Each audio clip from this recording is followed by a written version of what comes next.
सूरज निकला हुआ सवेरा, पंछियों ने भी लगाया बसेरा। सुगंधित पवन मंद मंद बहे, मौसम ने खुशी का रंग बिखेरा। जागो प्यारे अब तुम भी जागो, जीवन पथ पर सरपट भागो। जो चल जाए वक्त से कदम मिला के, मिट जाए उसके जीवन का अंधेरा। इसी सुविचार के साथ मैं राधिका और मैं रवि तहे दिल से आपका स्वागत करते हैं आप ही के कार्यक्रम सुप्रभात धरती धोरारी में। इंसान की कामयाबी का कोई प्रमाण नहीं होता। कामयाबी एक ऐसी श्रृंखला होती है जो छोटी छोटी कामयाबियों से मिलकर एक बड़ी कामयाबी का आकार लेती है। अलग अलग इंसानों के लिए कामयाबी की गणित अलग अलग होती है और उनके हल करने के तरीके भी अलग अलग होते हैं। एक ऐसे ही रचनाकार संघर्ष, समस्याओं और अनुभवों से रूबरू होकर आज साहित्य के जगत में कामयाबी के शिखर पर है। आइए स्वागत करते हैं सुप्रभात धरती धोरारी पर हिंदी और सिंधी भाषा के जाने माने वरिष्ठ साहित्यकार श्री भगवान अटलानी साहब का। बहुत बहुत स्वागत है सर आपका सुप्रभात धरती धोरारी पर। नमस्कार। और सुबह का समय जो होता है सबसे बिजी टाइम होता है, उसमें समय निकालना बहुत मुश्किल होता है और आपने हमारे इस मंच के लिए समय निकाला, इसके लिए हम आपका जितना धन्यवाद करें उतना ही कम। राधिका जी ऐसा नहीं है जी, सुबह 5 बजे नियमित रूप से उठता हूँ, आज भी उठाऊँ। तो आपके सुबह की जो शुरुआत है वो कैसी रहती है? सुबह उठता हूँ जी, योगासन करता हूँ, प्रातः भ्रमण के लिए जाता हूँ। शुरुआत ऐसी होती है 7:15 तक तो मैं अपने काम करने की स्थिति में आ जाता हूँ। बहुत ही खूबसूरती और अपने आप को फिट रखना बहुत ज्यादा जरूरी होता है। ये तो थी शुरुआत सुबह की, और ऐसी ही एक शुरुआत होती है हमारी जिंदगी की जिसे हम कहते हैं बचपन। तो आपका बचपन कैसा रहा? बहुत सरल, सौम्य, सहज जी, ऐसा बचपन था। कुटिलता आज भी मेरे साथ जुड़ी नहीं है,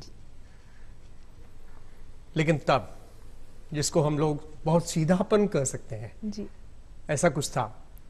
मैं अगर याद करता हूं तो शायद 6ठी या 7वीं कक्षा की बात रही होगी। परीक्षा चल रही थी जी। एक बच्चे ने 2-3 बेंचेस आगे बैठे हुए एक बच्चे ने कोई प्रश्न मुझसे पूछना चाहा, तो मैंने उसको कहा यहाँ आ जा। तो जैसा परीक्षाओं में होना चाहिए उसी तरह से वो कर लेगा, नहीं मैं तो नहीं आ सकता, चल कोई बात नहीं, तू नहीं आ रहा तो मैं आ तो ये जो सरलता थी, जो सीधापन था, ये जो सीधापन था, उससे भी पीछे अगर जाता हूं तो शायद 2-3 साल की उम्र रही होगी। माँ कपड़े धोने के लिए गई, कहा बेटा यहाँ बैठा, कपड़े धोकर आती जी। और 2-2.5 घंटे के बाद, 1.5 घंटे के बाद जब भी वो लौटी तो देखा कि यहीं बैठा हुआ है। बहुत खूब, कितने सीधे, मतलब तो ये जो सीधापन था जी, मैं इसको कुटिलता से अलग करके इस रूप में देख रहा हूँ कि आज भी जहां लगता है कि लोग कुटिल हो रहे हैं, वहां भी मैं कुटिल हो नहीं पाता हूँ। यद्यपि उतना सीधापन तो अब मुझ में नहीं है जी, लेकिन कुटिलता वाली बात भी मुझ में नहीं है। बिल्कुल सही कहा आपने कि आप बहुत सीधे थे बचपन में और आज भी आप उतने ही सीधे। ठीक है, समय के साथ थोड़ा बदलाव आता है। अटलानी साहब, एक जानना चाहूंगा आपसे बात खास तौर पे कि बचपन की जब हम बात करते हैं, बचपन के बाद आपने बताया कि आप बहुत सीधे थे। आप एग्जामिनेशन सेंटर में जब आप बच्चे ने बुलाया तो आपने पहले उसको बुलाया, फिर आप चले गए। आपकी इस सीधेपन का फायदा क्या आपको कभी पढ़ाई के दौरान किसी तरह के कोई नुकसान में पहुंचा है? उसने हुआ, नुकसान नहीं कहूंगा लेकिन उसका प्रभाव हुआ। अच्छा, उसका प्रभाव रहा जी। वही 6ठी 7वीं कक्षा की बात रही होगी। परीक्षा में एक निबंध लिखा मैंने जी, स्कूल से बाहर के किसी अध्यापक को कॉपीज जांचने के लिए दी गई जी। शाम को खेल के मैदान में जी, बच्चे ने उनको घेरा कि साहब आपने सबसे अधिक अंक किसको दिए हैं? जी, तो जानते तो अधिक लड़कों को थे नहीं वो, तो उनका भगवान नाम का लड़का कौन है? जी, वो लड़के पकड़ कर मुझे ले गए। पहुंचते ही मुझे उन्होंने डांटना शुरू किया है। जी, कैसे लड़के हो, अभी 6ठी 7वीं में पढ़ते हो और अभी से तुम कुंजियों से नकल करना शुरू कर दी तुमने। जी, ऐसी भाषा तुम लिख ही नहीं सकते। जी, और वही सीधापन और सरलता और वही जो प्रभाव मुझ पर हो सकते थे उस उम्र पे, मेरी आंखों में आंसू आ गए। तो ये आपने स्कूल की वे बात समझ गए लेकिन इस बात को, लेकिन इसका एक अच्छा प्रभाव ये हुआ कि जब मैं 9वीं में पोद्दार स्कूल में आया जी जी। तो ठीक ऐसी घटना फिर घटी। अच्छा ऐसी अध्यापक घटना ने दोबारा मुझे हुई। जी। कहा कि हम सब बच्चों को कहा कि आप निबंध लिख कर लाइए। लिख कर ले गए तो अध्यापक ने ठीक यही बात भरी कक्षा में कही जी कि तुम कुंजियों से निकल करके निबंध लिखते हो। लेकिन तब तक क्योंकि अनुभव मुझे हो चुका था, जी बिल्कुल। तो मैंने सहजता के साथ उनसे कहा कि सर आप ऐसा करें, विषय मुझे आप अभी बताएं, जी। तो अभी मैं आपको निबंध लिख कर दे देता जी, तो ये बात आपने बताई स्कूल की। फिर स्कूल से आगे अगर हम चलते हैं तो कॉलेज की, तो आपने बीएससी किया और बीएससी से साहित्य के बीच की जो कहानी रही वो क्या कहानी थी? राधिका जी, मैं ऐसा महसूस करता हूँ जी कि साहित्य मेरा पूर्व जन्म का संस्कार है। बहुत खूब।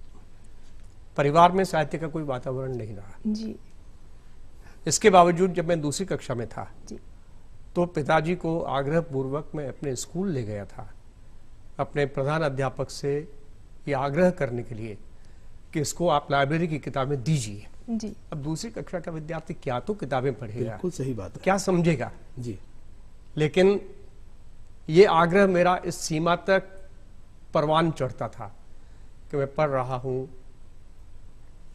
खाते समय भी, मैं पढ़ रहा हूं जब मैं शौचालय में हूं उस समय भी। जी मैं अपना एक मिनट भी बिना पढ़े व्यतीत नहीं करना चाहता था।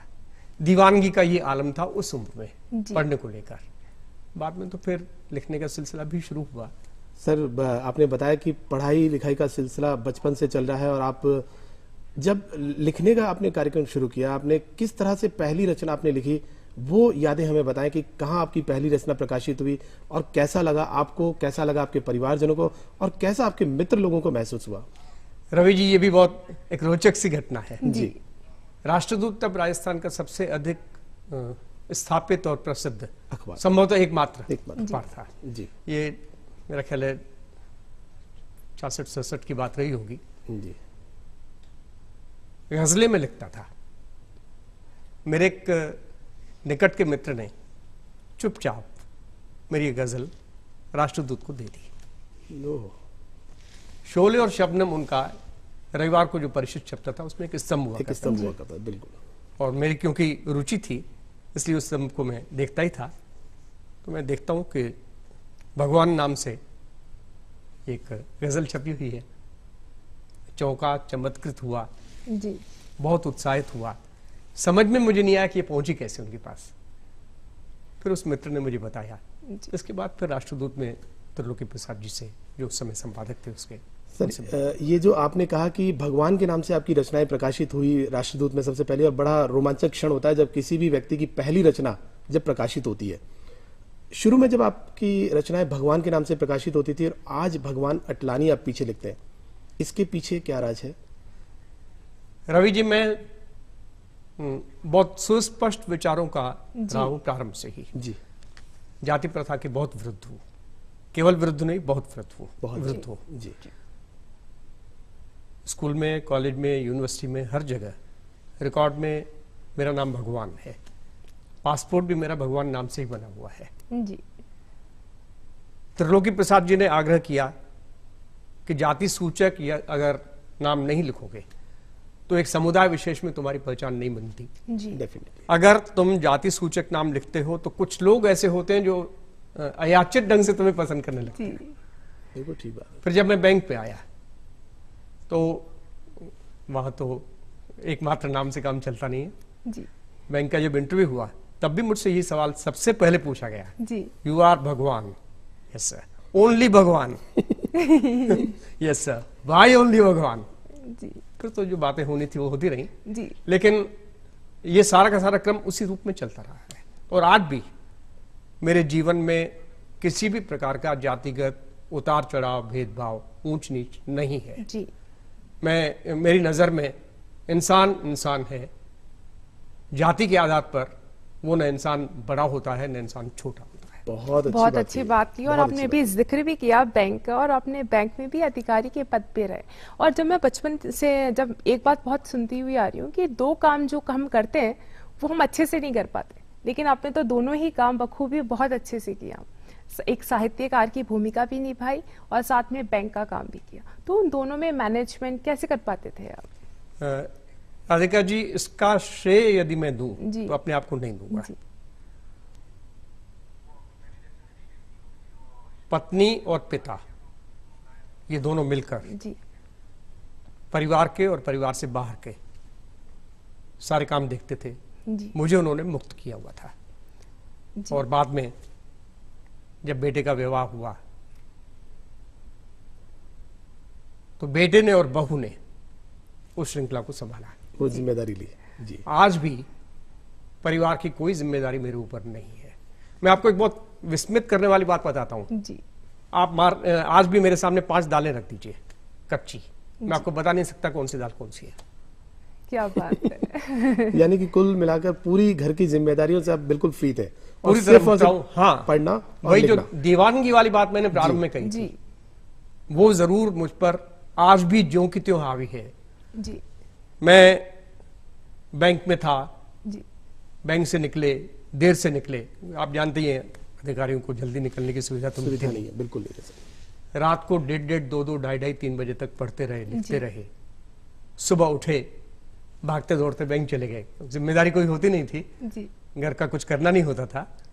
लेकिन ये जो अपनी सुविधाओं को छोड़कर, अपने आराम को छोड़कर, जी अन्य आकर्षणों को छोड़कर अगर मैं ये सब करता रहा जी तो उस लगन के कारण करता रहा। उपन्यास मैंने लिखे, जी निरंतर लिखे। ऐसा नहीं हुआ जैसा सामान्य तो होता है कि 1-8 घंटा लिख लिया फिर छोड़ दिया, 2-4 दिन निकल गए फिर छोड़ दिया। मैं ऐसा नहीं करता था। बैंक से मैंने छुट्टी ली, जी वहां ये कहा कि मैं जी, यहाँ जैसा नहीं कि हम देख रहे हैं सब, बिल्कुल, ये हम देख रहे हैं अभी हमारी स्क्रीन पे ये भी है आपने आपकी ये लिखी है, बहुत books सारे जो है। उपन्यास है जो हम अभी जी, देख जी। रहे हैं। जी इसमें से ये हाशिया गवाह हो, इंद्रधनुष क्षितिज को हो, क्षितिज के जी। जी अपनी अपनी मरीचिका हो, सारे उपन्यासों पर ये बात लागू होती है। बैंक में सूचना होती थी कि जयपुर में नहीं है, जी टेलीफोन नहीं सुनता था, शेव नहीं करता था। हाशिया गवाह, ये आपकी एक ये हाशिया गवाह, ये जी, मेरा पहला उपन्यास पहला था। उपन्यास था, जी, पहला बिल्कुल। उपन्यास था। तो ये तो आपका पहला उपन्यास है, लेकिन अगर हम बात करें पहला मैं जब- अपनी बात को पूरा करूंगा जी जी। जी तो ये जो क्रम मेरा चलता था उसमें मैं इतना डूब जाता था। 15 दिन, 17 दिन, 18 दिन, 20 दिन जितना भी लगता था कि जब बैंक जाता था तो मुझसे 4 पंक्तियों का टोटल नहीं होता था। जी। तो ये पहला उपन्यास हमने देखा, लेकिन जब आपने पहली शुरुआत की, आपकी पहली पुस्तक आई, तो उसमें कोई ऐसी कविता, कोई ऐसी कहानी जो आप सुनाना चाहें?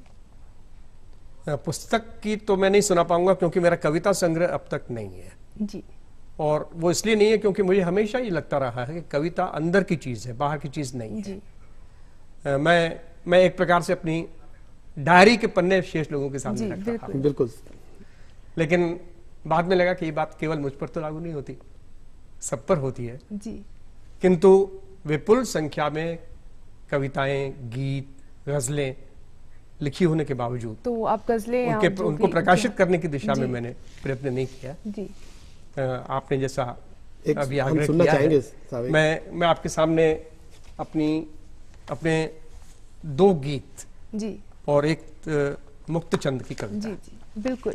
ये रख रहा हूं। बिल्कुल स्वागत है।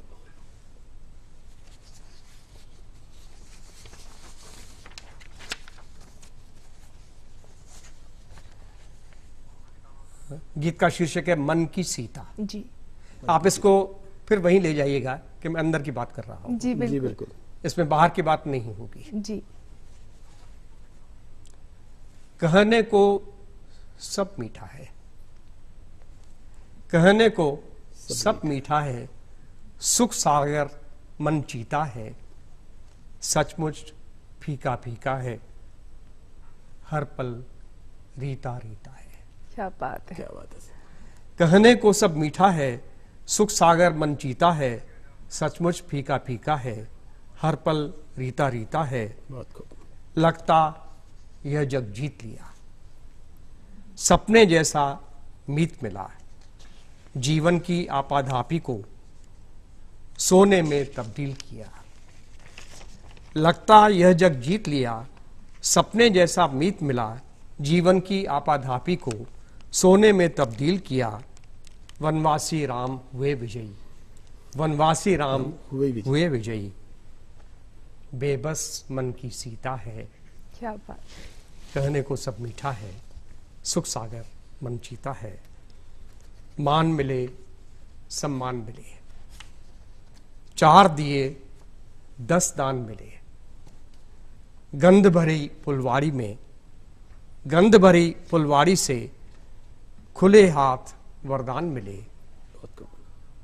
पांव मील जब नाप चुके, जी पांव मील जब नाप चुके तो टूटा मन का फीता है, कहने को सब मीठा है, सुख सागर मन जीता है। क्या आखिरी बंद है, मिला खूब पाया अनंत, मिला खूब पाया अनंत, हर्षाया चहका बसंत, हो न सका जिसका लेखा, बहुत उड़ी ऊंची पतंग, शाम सजी सागर माथे, शाम सजी सागर माथे, स्वाप जीप का पीता है, कहने को सब मीठा है, सुख सागर मन जीता है, सचमुच फीका फीका है, हर पल रीता रीता। बहुत क्या खूब, बात बहुत है, खूब, बहुत ही बहुत खूब। बहुत बहुत अच्छा।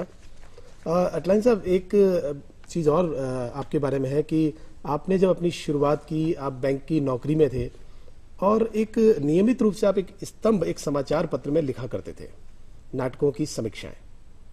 तो क्या इतना समय आप बैंक की नौकरी के बाद किस प्रकार से निकालते थे और उसमें कौन आपका सहयोगी रहता था? शाम को 6:30-7 नाटक का समय ध्यान में रखते हुए जी कोशिश करता था अगर थोड़ा जल्दी आना पड़े तो आ जाऊं। पत्नी मेरे साथ होती थी, भागते दौड़ते। जी उस समय रविंद्र मंच के अलावा कोई जयपुर में स्थान नहीं होता था। जी रविंद्र मंच गए, नाटक देखे, जी सप्ताह भर नाटक देखे, उनमें से जो नाटक ठीक लगा उस नाटक पर समीक्षा लिखी। रविवार को जो परिशिष्ट छपता था, श्री जी। गोपाल जी पुरोहित जी तब उसके रविवार परिशिष्ट के जी। संपादक हुआ करते थे, वे उसको काम में लेते थे। एक बहुत रोचक और विचित्र बात, बहुत अंतरंग बात भी कहूँगा इसको, जी क्योंकि मेरी टिप्पणियां बहुत स्पष्ट, सटीक और बेलाग होती थी, जी बिल्कुल। इसलिए नाटक से जुड़े हुए कई लोग उनको नापसंद करते थे और ये विवाद हम लोगों का रविंद्र मंच पर भी होता था। जी मेरा उनसे उस वाद विवाद के दौरान, जिसमें कई बार बहुत गर्माहट भी होती थी, एक ही आग्रह होता था कि आप 2 काम कर सकते हैं जी कि या तो कुछ चीज से कहिए कि सिस्टम बंद करवा दीजिए, मैं लिखूंगा तो ऐसा ही लिखूंगा। जी दूसरी बात, अगर आपको मेरी किसी बात का खंडन करना है, जी आप खंडन लिखिए, ये सुनिश्चित मैं करूंगा कि वो खंडन छपे, अगर नहीं छपेगा तो मैं लिखना बंद कर दूंगा। जी बिल्कुल सही बात है। तो ये दोनों बातें साथ साथ चलती थीं। शाम को, रात को 10 साढ़े 10 जब भी लौट कर जाते थे, भोजन करते थे, इसके बाद फिर मेरा अपना पढ़ना लिखना शुरू होता था, वही 2-2:30 बजे 2-2:30 बजे तक आपका जो रूटीन। जी। तो आपने वो दोनों बातें बताई और लाइफ में कहीं ना कहीं मैनेजमेंट भी जरूरी है। अगर हम मैनेज करेंगे सारे काम को तो सब आसानी से होते चले जाते राधिका जी, मैं बहुत ज्यादा नियमित और सिस्टमेटिक रहा हूं हैं। जी हर काम में। जी मुझे ये बिल्कुल प्रिय नहीं है जी कि मेरी मेज पर कोई चीज उस जगह न हो जहां मैं उसको रखना चाहता हूं। मैं राधिका जी से कहूँ, राधिका जी बाएं हाथ पर जो चीजें पड़ी हुई हैं उसमें तीसरे नंबर पर मेरी ये चीज मिल जाएगी। जी। तो आपने ये 3 चीजों की बात बताई, आपने कहा कि तीसरे नंबर पे ये चीज रखी। तो अगर मैं आपसे बात करूं जिंदगी की, कि जिंदगी में कौन सी ऐसी 3 चीजें हैं जिसके बिना आपकी जिंदगी अधूरी है, और आपकी नजर में जिंदगी क्या है? मुझे अब भी लगता नहीं है कि मेरी जिंदगी अधूरी है। जी कई बार ये प्रश्न मुझसे लोग नहीं, पूछते हैं। जी, वो कौन सी 3 ऐसी तीन ऐसी चीजें हैं चीजें जो- जिनके बिना आपकी 3 जिंदगी चीजों की बात आप तीन चीजों की बात जी, कर कहेंगे जिनके बिना मेरी जिंदगी मुझे अधूरी लगेगी, जी। बिल्कुल लगेगी या है? है, मतलब वो होनी चाहिए वो आपकी होनी life चाहिए में। आपकी जिंदगी में। अगर वो नहीं है तो सूना सूना है। मुझे नहीं लगता, जी मुझे नहीं लगता। मैं तो कई बार उल्टा इसके विपरीत ये सोचा करता हूँ कि कभी ईश्वर भी आ जाए जी और मुझसे पूछे जी कि तुम्हें क्या चाहिए, जी। मुझे सोचना पड़ेगा। अटलानी साहब, साहित्य की सारी विधाओं में आपने लिखा है, उपन्यास आपने लिखे हैं, कहानी आपने लिखी है, बहुत सारी एकांकियां आपने लिखी है। कुल मिलाकर अब तक आपकी कितनी कृतियां प्रकाशित हो चुकी है और किन किन भाषाओं में प्रकाशित हो चुकी है, ये जरा हमें बताएं। मेरी 27 पुस्तकें हैं जी जिनमें हिंदी की अधिक हैं, सिंधी की उससे कम हैं, जी जी अनुवाद जो मैंने किए हैं, जी जी अनुवाद जो दूसरों ने मेरी किताबों के किए हैं, ये सब उसमें शामिल हैं। लेकिन एक बात, यदि मैं विषयांतर नहीं कर रहा हूं,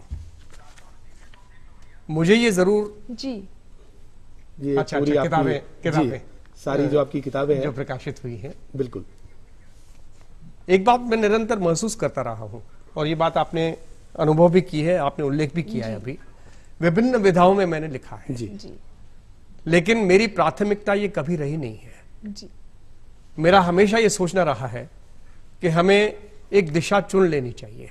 जी अगर हम भटकेंगे तो शायद कहीं पहुंचेंगे नहीं।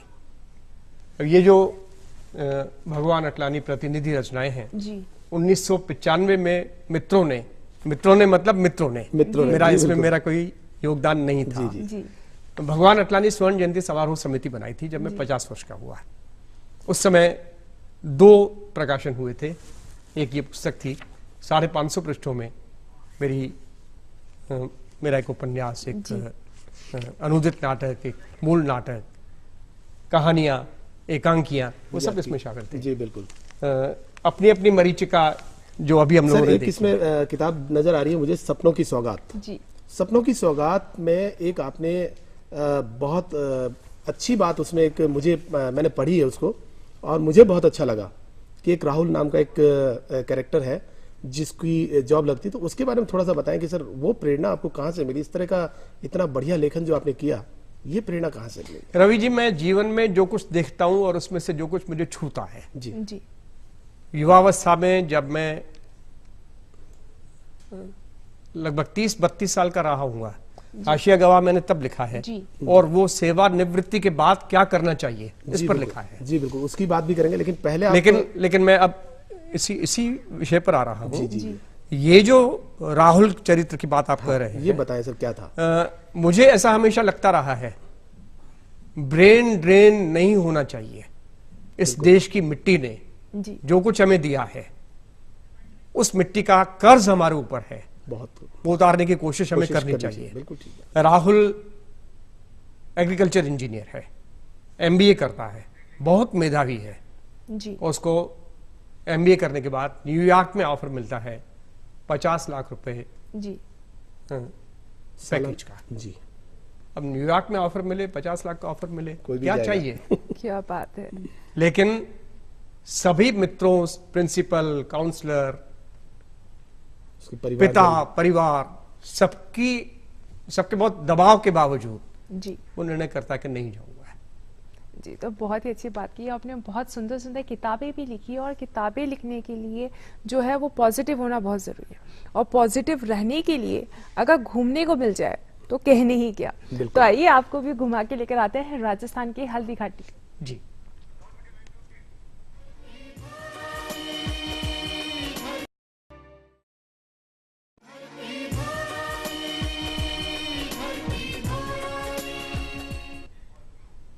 दोस्तों, एक बार फिर से स्वागत है आपका आप ही के पसंदीदा कार्यक्रम सुप्रभात धरती धोरारी में।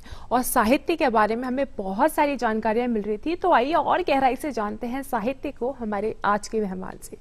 जी, जैसा कि हमने बात की साहित्य की, भाषा की, आपने बहुत सारे उपन्यास और कहानियां, बहुत एकांकी, बहुत कुछ लिखा आपने। तो आपने जो अपने करियर की शुरुआत की, वो आपके जो हुनर था वो बचपन से ही था। लेकिन अगर हम बात करें हमारे युवाओं की, तो वो उनका करियर, वो जो डायरेक्शन ढूंढने में ही निकल जाता है। मतलब जो उनकी एज होती है वो काफ़ी टाइम वो उसमें खराब कर देते हैं। तो उसके बारे में आप क्या कहना चाहेंगे? राधिका जी, पिछले दिनों एक सेमिनार में जी जलगांव में था। युवा जो फिल्मों से जुड़ना चाहते हैं, जी उनके लिए वह सारी व्यवस्थाएं थी।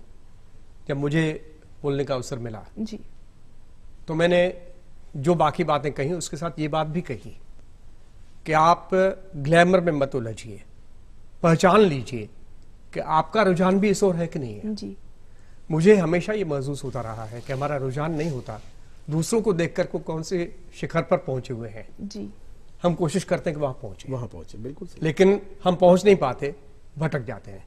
होना ये चाहिए कि हम जितना जल्दी अपनी दिशा को पहचान सकें उतना ज्यादा अच्छा। अगर हम पहचानेंगे तो उस दिशा में हम ज्यादा समय काम कर पाएंगे, जी बिल्कुल, ज्यादा समय दे पाएंगे। मैंने जो अभी थोड़ी देर पहले अब चर्चा की थी आपसे, इतनी किताबें विभिन्न विषयों पर, ये अच्छा नहीं लगता है मुझे। मेरी मूल विधा कथा है, जी उसे ही बना रहना चाहिए, और मुझे ये पता है कि मेरी मूल विधा कथा है, जी लेकिन विभिन्न प्रकार के दवा और लेखन में आपके सामने होते हैं, उनके सामने झुकना जी होता है। बिल्कुल देखा, सरस्वती पुत्र, जी ये स्मारिका थी जो 1995 में, जी जिसकी जब प्रतिनिधि रचनाओं वाली पुस्तक भी आई थी, जी तब ये स्मारिका भी आई थी। बिल्कुल, इस स्मारिका में मैंने देखा है कि आपके बहुत सारे पुराने फोटोग्राफ्स हैं जी। जो आपके समय समय पर, जब आपके उपन्यास, आपकी कहानियां, आपकी एकांकियां, जब उनका लोकार्पण हुआ तो वो सारी चीजें इसके अंदर फोटोग्राफ्स वगैरह सब दे रखे हैं। लोकार्पण थे, पुरस्कार मिले हैं सारे, विभिन्न शीर्ष जी, साहित्यकारों के जैसे कि हम साथ, देख रहे हैं विभिन्न आपको लेखकों पुरस्कार के लेते हैं, साथ जी। जो संपर्क के दौर चले। जी जी जी। तो पुरस्कार की, जब हम कोई अच्छा काम करते हैं तो हमको पुरस्कार तो मिलता ही है। और राधिका, मैं एक बात बताऊं कि अटलानी साहब ने जो जो चीजें सबसे पहले लिखी हैं, बिल्कुल भैरव सिंह जैसे कि शेखावत भैरव साहब, सिंह शेखावत जी ये के साथ। विशिष्ट साहित्यकार सम्मान जी, राजस्थान साहित्य अकादमी, जी, तो इसके बारे में कुछ बताएं आप। उदयपुर में राजस्थान साहित्य अकादमी की ओर से प्रतिवर्ष जी कुछ लेखकों को जिनको उन्होंने अनेक प्रकार से जी अन्यथा भी सम्मानित किया हुआ, क्योंकि मेरा पुरस्कार मुझे मिला हुआ है, जी। अकादमी का सर्वोच्च सम्मान है, और तो वो कुछ कर नहीं सकते थे, जी। तो उन्होंने विशिष्ट साहित्यकार सम्मान दिया। जी बहुत खूब। और जैसा कि हम ये भी देख रहे हैं कि महाराजा द्वार जी सिंधी समाज लाए अहमियत, जी, तो आपने सभी भाषाओं में लिखा, आपने हिंदी में भी लिखा, आपने सिंधी में भी लिखा, बहुत सारी भाषाएं। लेकिन जहां हम सिंधी की बात करें तो आधुनिक समाज के अंदर जो सिंधी की जो दशा है, दिशा है, उसको आप किस दृष्टि से देखते हैं? कहाँ कितना चेंजेस है, कितनी उसमें सुधार आया है पहले से?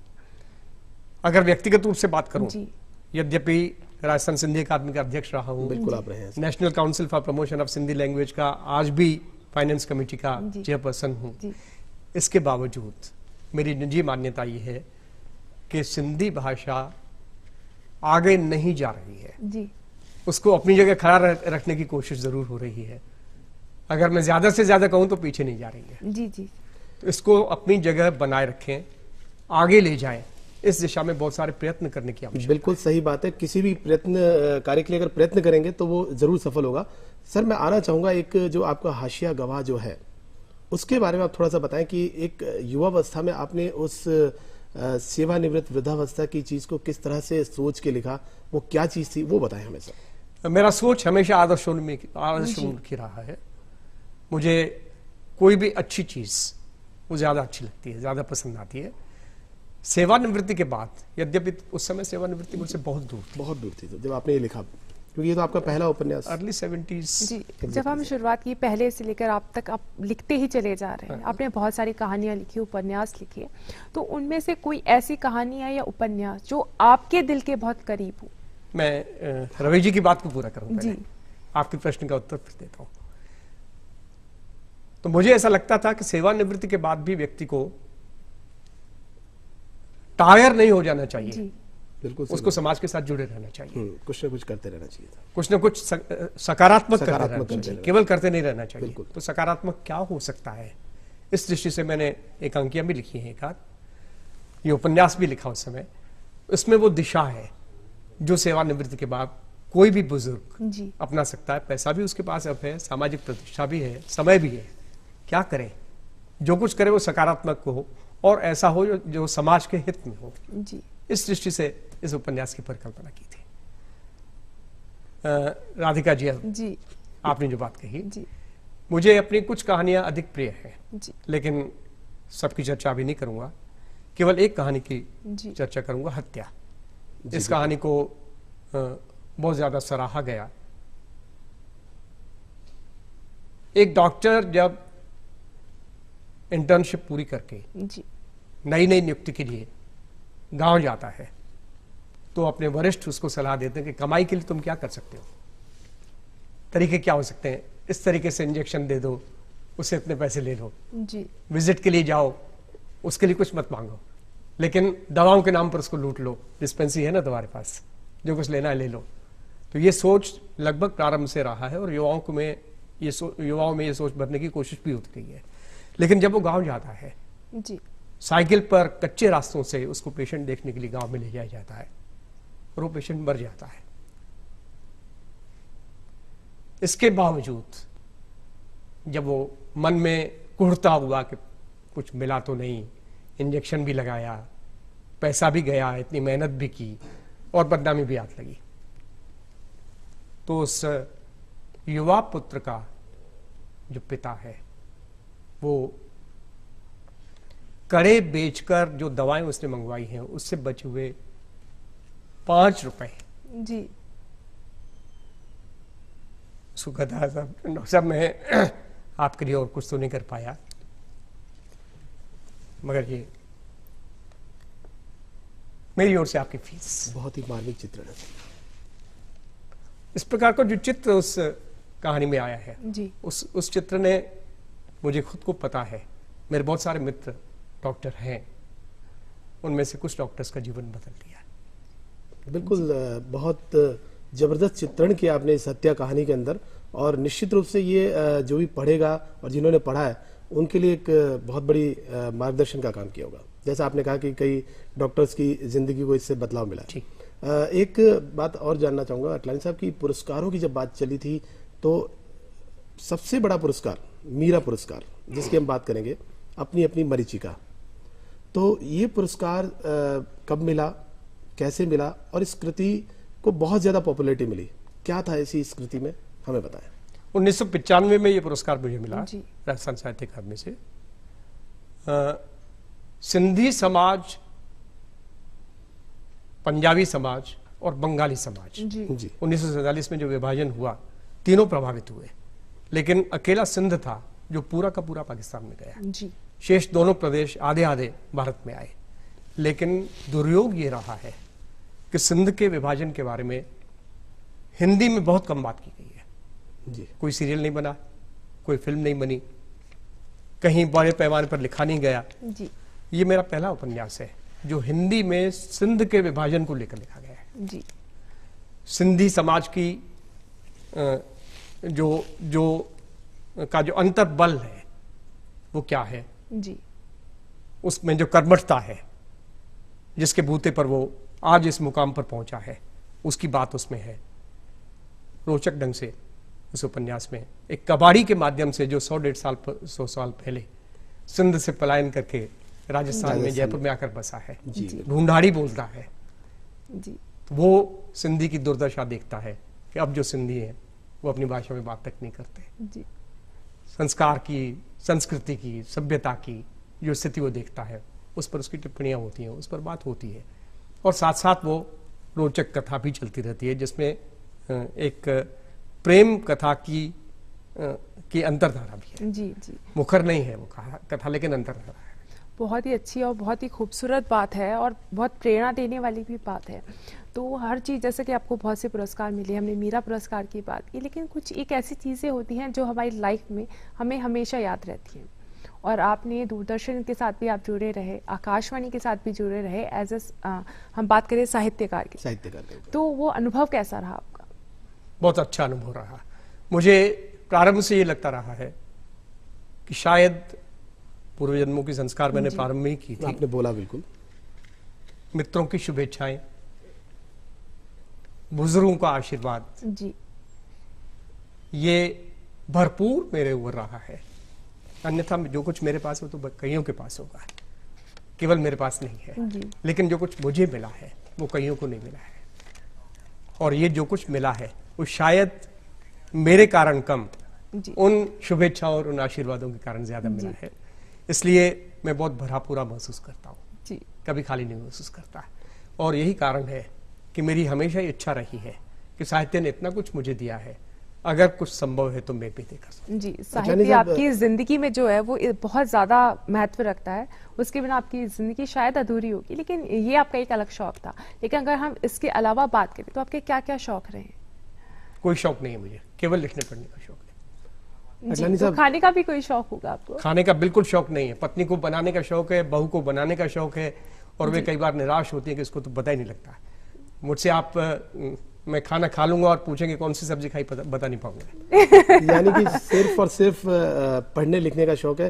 अडलानी साहब, जब आप लेखन कार्य में हैं तो कभी ऐसा भी हुआ है कि आजकल एक ट्रेंड चला हुआ है कि ऑन डिमांड कभी कुछ लिखने के लिए कहा जाता है कि कुछ इस तरह का लिख दीजिए, कुछ ऐसा बना दीजिए, या कभी कोई फिल्म स्टोरी लिख दीजिए, कभी कोई ऐसा प्रपोजल आपके पास आया हो? बहुत सारे आते ही रहते हैं, अब भी लगातार ये दबाव रहते हैं। जी, जिन जिन को मैं स्वीकार करता हूं उनको मैं दबाव के साथ नहीं लिखता हूं, जी। मन से लिखता हूं, जी, क्योंकि मैं अब भी ये मानकर चलता हूं कि लेखन मेरा प्रोफेशन नहीं है। जी, ये मेरा दीवानगी के स्तर पर बढ़ा हुआ शौक जरूर है, जी, लेकिन प्रोफेशन नहीं है। जी। तो साहित्य आपकी दीवानगी हम कह सकते हैं उसको। तो कहीं ना कहीं जो साहित्य है, जो समाज की हम बातें करते हैं, उसका कहीं ना कहीं एक छोटा सा पहलू मूवी में भी दिखते हैं, हम फिल्मों में देखते हैं। कहीं गाने भी इतने प्यारे होते हैं कि उनमें बहुत अच्छे शब्दों का प्रयोग किया जाता है। तो कोई ऐसा गाना जो आपको बहुत प्यारा लगता हो, बहुत अच्छा लगता हो, या कोई ऐसी फिल्म? गाने मुझे बहुत सारे हैं जी, जो अच्छे लगते तो हैं। कोई ऐसा गाना कोई जो एक आप ऐसा गाना गुनगुनाना हम आज चाहें? आपसे सुनना चाहेंगे, 2 लाइन जो आप सुनाना चाहेंगे।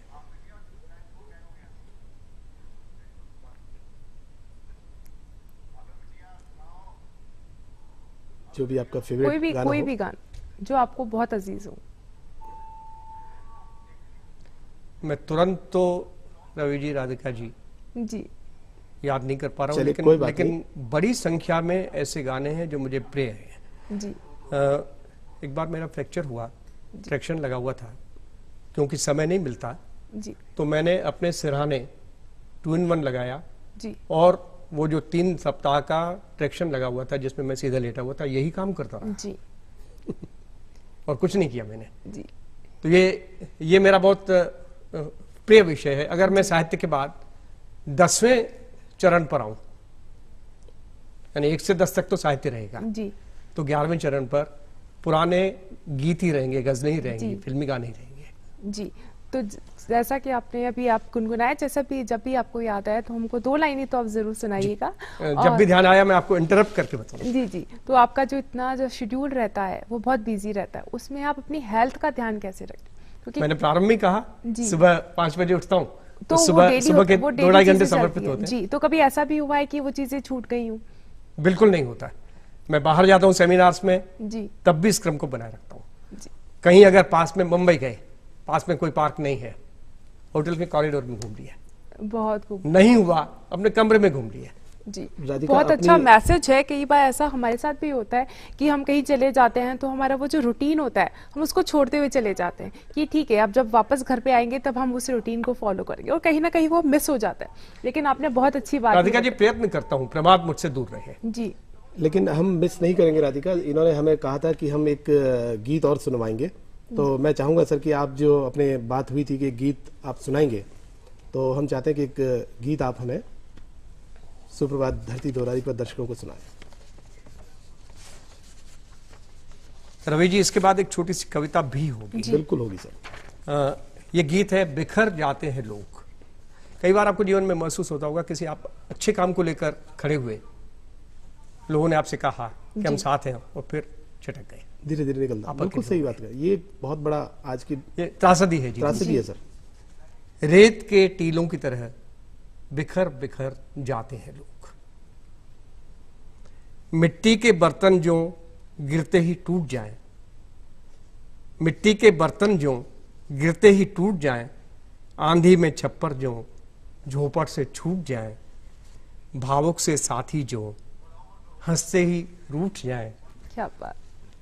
आवारा झोंकों की तरह शिखर शिखर जाते हैं लोग, रेत के टीलों की तरह जी, बिखर बिखर जाते हैं। बहुत खूब, बहुत खूब। चीखें और बल खाएं, 2 पल में मुरझाएं। जी, चीखें और बल खाएं, 2 पल में मुरझाएं, काजल की रेखा से बूंदों में छितराएं, क्या बात। मध्यप के तेवर से बौराएं ढल जाएं, खाली कनस्तर की तरह बिफर बिफर जाते हैं लोग, रेत के टीलों की तरह बिखर बिखर जाते हैं लोग। बहुत बहुत कह जाना डर जाना, क्या होगा क्या इस डर से लोग मर जाते हैं। जी कह जाना डर जाना, जीते जी मर जाना, पतझड़ की डाली सा छूते ही झड़ जाना, अपने ही शब्दों को चुपके से चर जाना, दर्शनी हुंडी की तरह सिकर सिकर जाते हैं लोग, क्या बात। रेत के टीलों की तरह बिखर बिखर बिखर जाते हैं लोग। शोलों सा उठ जाना, जी धुएं सा धस जाना, तूफान में डोंगी सा फंसते ही बह जाना, जी आगत संभावित को सोच सोच घबराना, किसी कठपुतली की तरह थिरक थिरक जाते हैं लोग, रेत के टीलों की तरह बिखर बिखर जाते हैं। बहुत क्या खूब, बात, बहुत खूब, बहुत ही बहुत खूब। अच्छी बात कही अटलानी साहब। एक लेखक, एक समीक्षक और एक साहित्यकार के रूप में आप आज के भारत को किस दृष्टि से देखते हैं, साहित्य की दृष्टि से, और आने वाला भारत आपकी नजर में कैसा होना चाहिए वो हम जानना चाहेंगे। मुझे ऐसा लगता है कि हमारा भारत बहुत उज्जवल भविष्य की कामना के साथ खड़ा जी। है और हम उज्जवल भविष्य की ओर जा रहे हैं। जी हम विकास के जिन चरणों को चढ़ते हुए जी आज यहाँ पहुंचे हैं, जी हम उससे आगे जा रहे हैं और आगे जाएंगे। उसकी रफ्तार पूर्वापेक्षा ज्यादा तेज होगी, जी लेकिन निश्चित रूप से आने वाला समय हमारा ही समय है। जी विश्व के स्तर पर, विश्व के पटल पर हम ही होंगे। हो सकता है हम न हो, मैं न हूं, लेकिन आप तो होंगे दोनों। उस समय इस बात की संभावना है कि हम अमेरिका को भी पीछे छोड़ दें। जी आपसे अभी समय बहुत कम रह गया है, तो आप चलते चलते हमारे दर्शकों को और हमें क्या सुनाना पसंद करेंगे? एक अतुकांत कविता जी बिल्कुल। जो मुझे प्रिय है। जी कैंसर यह कैसी, जी लगती है भूख प्यास, लगती है भूख प्यास, भोजन हो या पानी, जाल कैंसर का नहीं जाने देता है कुछ भी अंदर। जी जी पोर पोर में असह्य पीड़ा, पीठ में हो गए घाव, गिड़गिड़ाती हूं मौत के लिए। बहुत बहुत मालिक। मेरी हालत देखकर ईश्वर को कोसता बेटा, घुमाकर सिर पर हाथ, मासूमियत से क्या हुआ ममा कहती पोती। जी जी बिल्कुल। आप हमारे सुप्रभात धरती की धुरारी के इस मंच पे आए, इसके लिए बहुत बहुत धन्यवाद। दोस्तों अब समय हो गया है आपसे विदा लेने का। न्यूज रूम से खबरें आपके लिए, लेकिन उससे पहले आनंद लेते हैं लोकगीत का। धन्यवाद।